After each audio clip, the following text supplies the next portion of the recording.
up guys, Jack Gardner here today with D'Addario.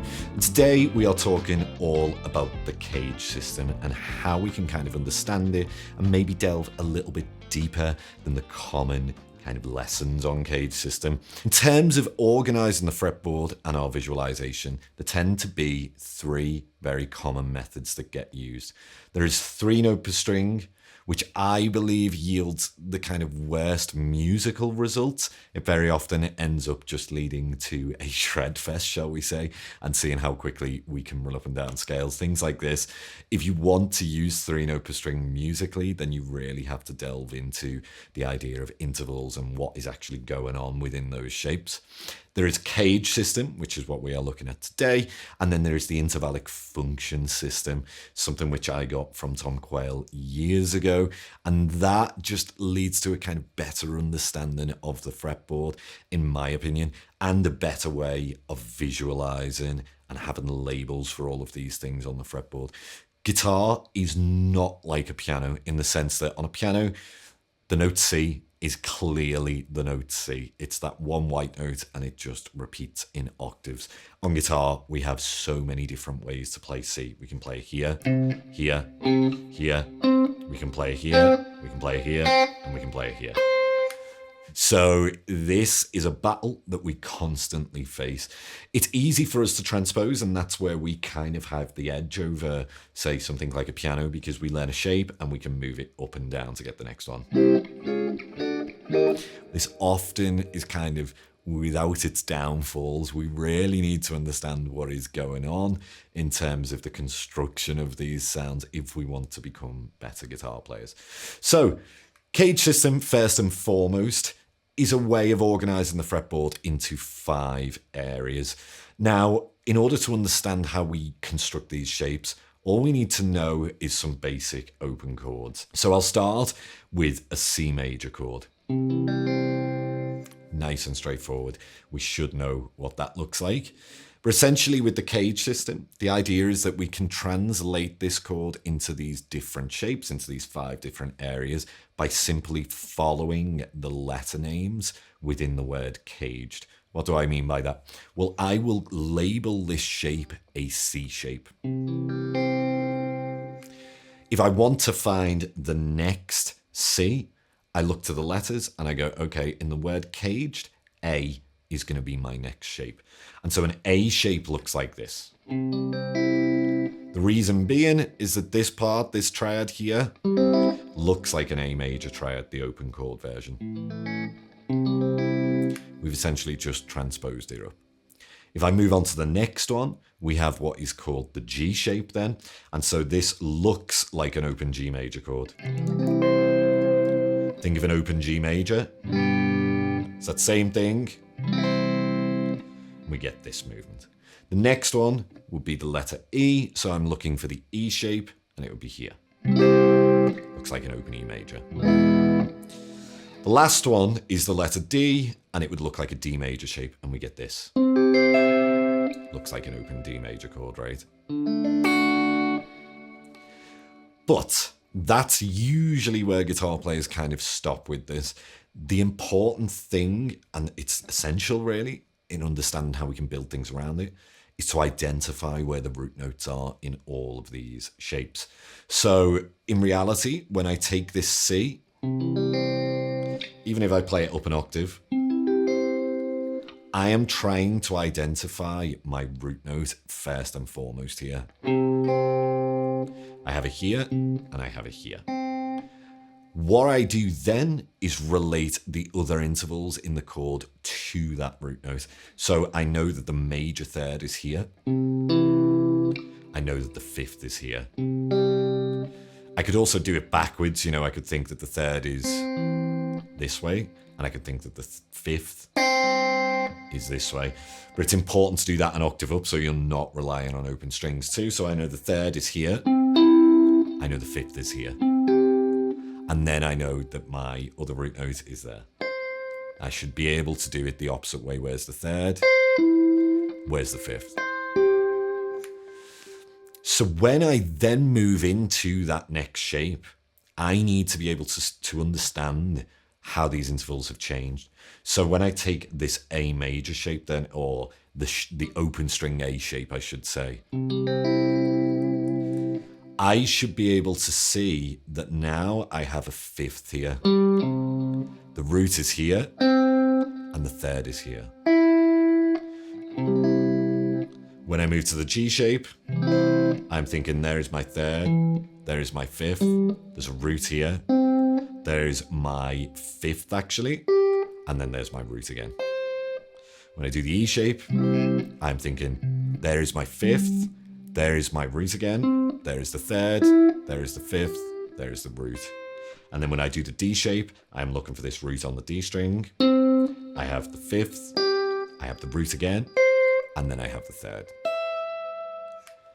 It's way more important to understand that in terms of if you want to develop these ideas further, but also if you want to translate into different keys, or transpose, I should say, into different keys. Now, we've seen that that is 5 different shapes. You should definitely try that in another key as the first step. So what I would do is I want to go to F. I'm going to follow the cycle of fourths here. So essentially I'm going up a fourth at this point in time. And I want to see, can I find the C shape which has an F root note? So this is where I'd find it. Could obviously play that at the top as well if I want. But I should be able to see that this is a third against my F root. This is a fifth against my F root. This is the root again. And this is the third again. So that is my C shape. I would then look for the A shape. I would then look for the G shape. I would then look for the E shape. And then I'd look for the D shape. It's worth pointing out that you should be able to do this the octave below as well. So it's a good idea to practice this in this kind of cycle of fourths manner. The next keys that I would go to would be then B flat, then I would try E flat, A flat, D flat, G flat, B, E, then A, D, G, back to C. And I'd try to practice these in this way just to see if you truly have internalized how these shapes work. But then it's a case of, okay, how do I actually practice these shapes in a musical context? So what I would do is take any of your favorite chord structures. We're going to start super simple. We could take just a 1 to 4, and I will take it in the key of C, keep things nice and easy.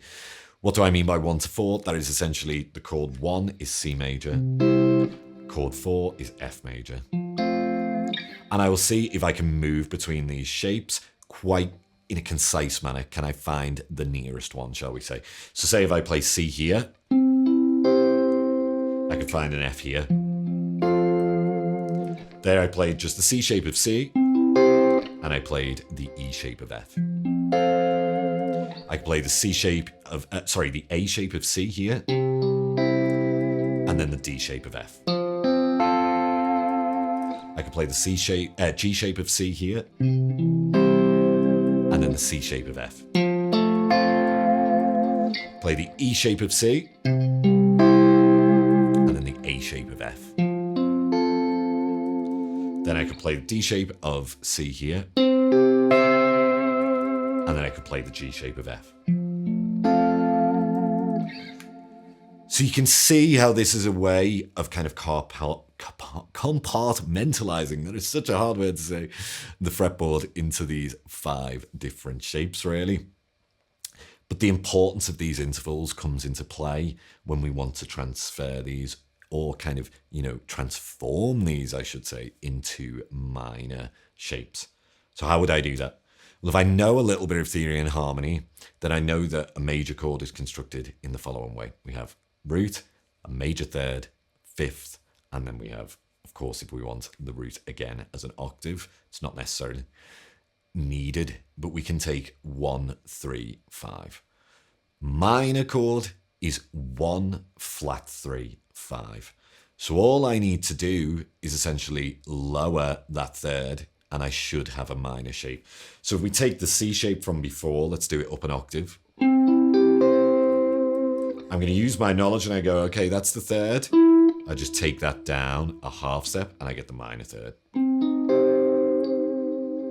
Nice and easy. I could do the same with the A shape. Where's the third? It's here. Flatten it to a minor third, and I get the minor chord. I take my G shape. This is going to be easier to do just like this. I'm going to flatten that third to here. My E shape, flatten the third. My D shape, flatten the third. And there we have it. There are all of our minor sounds. And that's kind of the importance, really, of understanding where the intervals are in here, because it enables us to quickly identify what we need to change. And in this case, going from major to minor, if we're just playing the 1, 3, 5, all we do is flatten that third, and we've got a minor triad. Now, to move on to something else important, how do we construct scales around this? Well, the best starting point, really, I would suggest, is to understand how your pentatonics work around this. So let's go back to C major. And what I want to do is identify some shapes around these chords that are the pentatonic 5-position boxes, if you like. So if I take C major here, I know that I've got this box shape.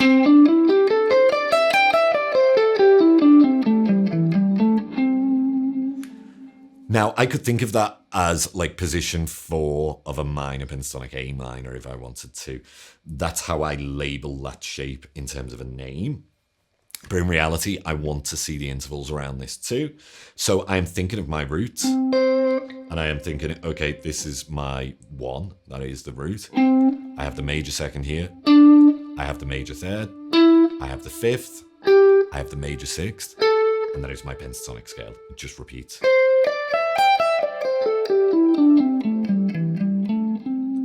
It's important to go below the root note and above the root note as well. You want to access all possible notes in that area of the fretboard. If I move on to the next one, the A shape, I can construct a pentatonic scale here.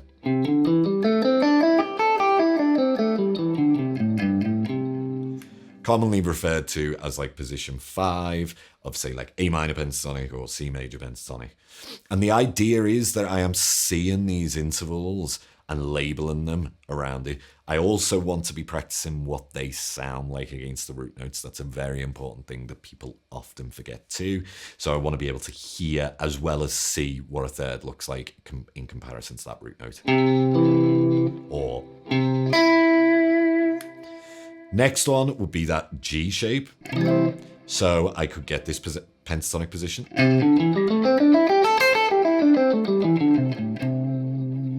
Looks like position 1 of A minor, if you want to think of it that way, the one which we all know and love. Then the next one, I'm around that E shape. I'm going to get position 2 of like an A minor pentatonic. Or C major pentatonic, if you want to label it that. And then this one, this is kind of around like that position 3. And then we are back to this C shape, shall we say. So the way in which I practice this really to internalize those scale sounds is I would go, okay, let me just play the chord, then I play the pentatonic and improvise with it. So if I play this one.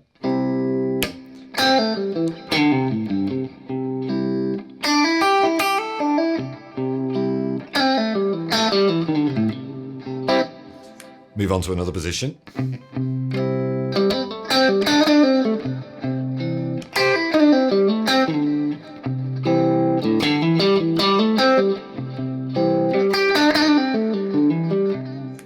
Etc. This would be a good way of seeing, can I see the chord shape, but can I also see that pentatonic shape around it? Now, we could do the same thing with these minor cage shapes. So if we go back to this one, you know, our C shape or C minor C shape, I want to see, can I build a pentatonic around that really? So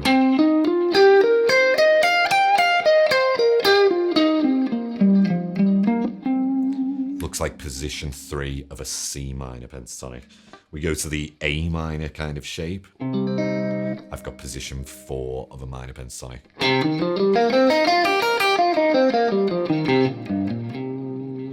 I go to the next one, the G kind of shape, and I have position 5.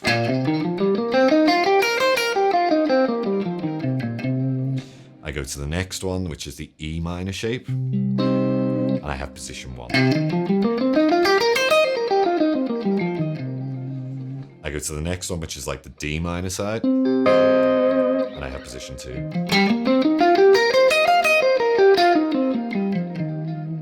And then we are back to that C shape, which is position 3 of a minor. So what I would do is, again, this same kind of practice idea is I would say, can I play the shape?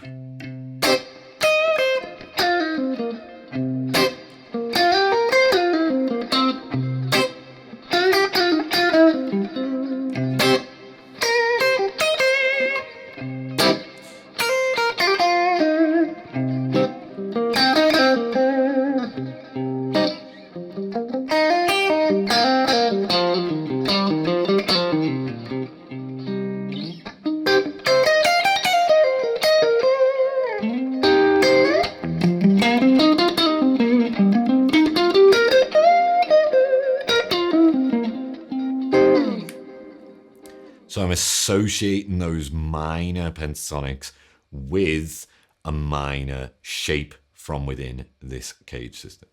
I hope all of this makes sense, and of course you can build on that with full scale sounds around those in those 5 areas.